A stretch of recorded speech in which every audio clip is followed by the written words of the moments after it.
Want to set iPhone ringtone on Android? In this video, I will guide you step by step on how you can do that. First, launch open Google Chrome. Now you want to search iPhone ringtone download. Then you want to click on zedge.net.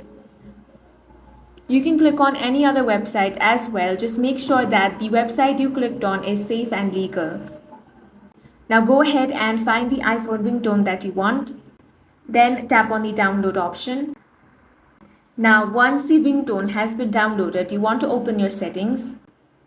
Then tap Sounds and Vibration. Now select Ringtone. Now choose your SIM.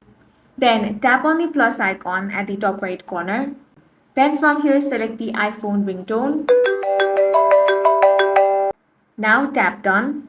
As you can see, the iPhone ringtone has been successfully set, and that's all for this video. If you found it useful, make sure to hit the like button and subscribe for more videos like this.